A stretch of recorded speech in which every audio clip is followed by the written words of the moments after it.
Assalamualaikum warahmatullahi wabarakatuh. Perkenalkan, nama saya Nur Safitri dengan NIM 1022-165, Program Studi Hukum Pidana Islam, Fakultas Syariah kelas 6A, UIN Sultan Taha Saifuddin Jambi. Di sini tujuan saya membuat video untuk memenuhi tugas mata kuliah Politik Hukum Pidana dengan dosen pengampu Bapak Muhammad Aiman SHMH.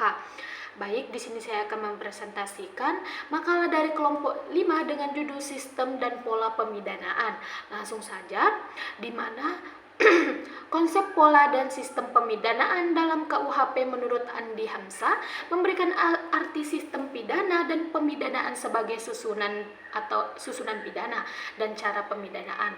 Menurut Muhammad Salahuddin menyatakan bahwa masalah sanksi merupakan hal yang sentral dalam hukum pidana karena seringkali menggambarkan nilai-nilai sosial budaya suatu bangsa.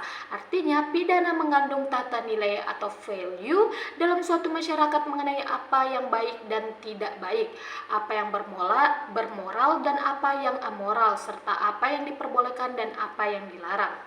Sistem pemidanaan memegang posisi strategis dalam upaya untuk menanggulangi tindak pidana yang terjadi. Sistem pemidanaan adalah suatu aturan perundang-undangan yang berhubungan dengan sanksi pidana dan pemidanaan. Apabila pengertian sistem pemidanaan diartikan secara luas sebagai suatu proses pemberian atau penjatuhan pidana oleh hakim, maka dapatlah dikatakan bahwa sistem pemidanaan mencakup keseluruhan ketentuan perundang-undangan yang mengatur bagaimana hukum pidana itu ditegakkan atau dioperasionalkan secara konkret sehingga seseorang dijatuhi sanksi hukum pidana. Menurut Barda N. Arif, pola pemidanaan merupakan pedoman pembuatan atau penyusunan pidana untuk pembentukan undang-undang yang dibedakan dengan pedoman pemidanaan yang merupakan pedoman bagi hakim dalam menjatuhkan pidana. Secara singkat, sistem pemidanaan dapat diartikan sebagai sistem pemberian atau penjatuhan pidana, di mana sistem pemberian atau penjatuhan pidana itu dapat dilihat dari dua sudut, yaitu yang pertama sudut fungsional. Sistem pemidanaan dari sudut bekerjanya atau berfungsinya atau prosesnya dapat diartikan sebagai yang pertama keseluruhan sistem aturan perundang-undangan untuk fungsionalisasi atau operasionalisasi konkretisasi pidana. Yang kedua, keseluruhan sistem atau aturan perundang-undangan yang mengatur bagaimana hukum pidana ditegakkan atau dioperasionalkan secara konkret sehingga seseorang dijatuhi sanksi hukum pidana. Kemudian, sudut normatif substansif hanya dilihat dari norma-norma hukum pidana substansif. Sistem pemidanaan dapat diartikan sebagai yang pertama keseluruhan sistem atau aturan norma hukum pidana material untuk pemidanaan.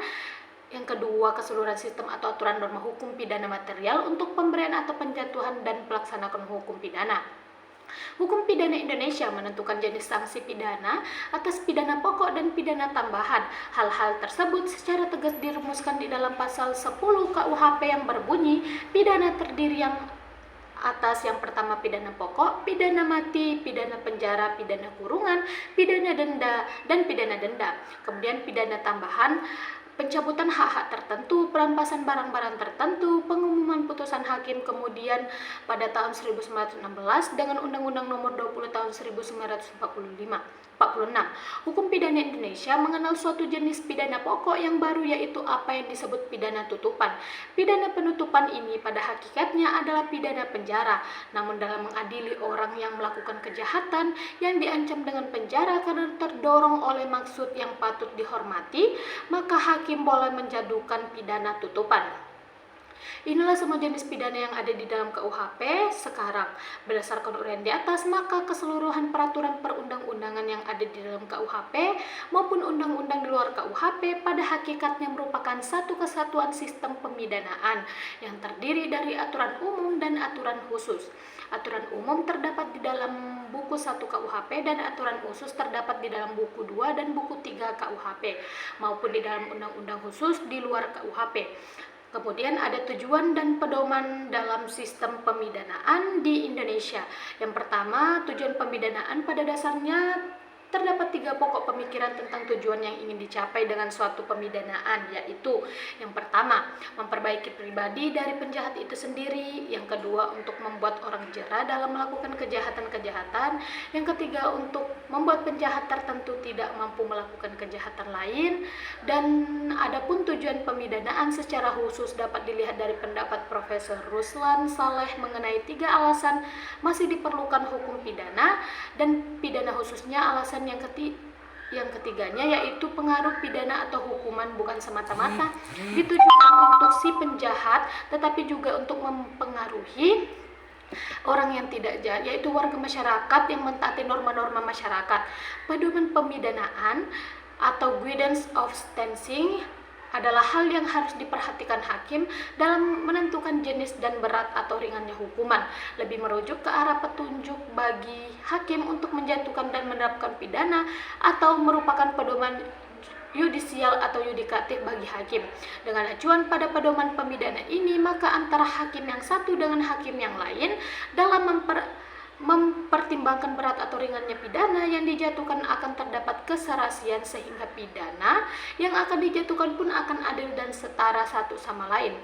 Pedoman pemidanaan ini merupakan pedoman dasar, maka dari itu pedoman ini bagian dari kebijakan legislatif. Kebijakan legislatif merumuskan pedoman dan pemidanaan dalam rangka mencapai tujuan yang lebih besar dengan sarana hukum atau undang-undang, yaitu kesejahteraan sosial. Hakikatnya, undang-undang adalah suatu sistem hukum yang bertujuan dirumuskannya pidana dan aturan pemidanaan dalam undang-undang yang merupakan sarana guna mencapai tujuannya. Pedoman pemidanaan berfungsi sebagai kontrol atau pengendali bagi hakim agar pidana yang dijatuhkan jelas terarah dan terdapat daya gunanya. Itulah tadi presentasi terkait makalah kelompok 5. Lebih dan kurangnya saya mohon maaf. Saya akhiri dengan ucapan wassalamualaikum warahmatullahi wabarakatuh.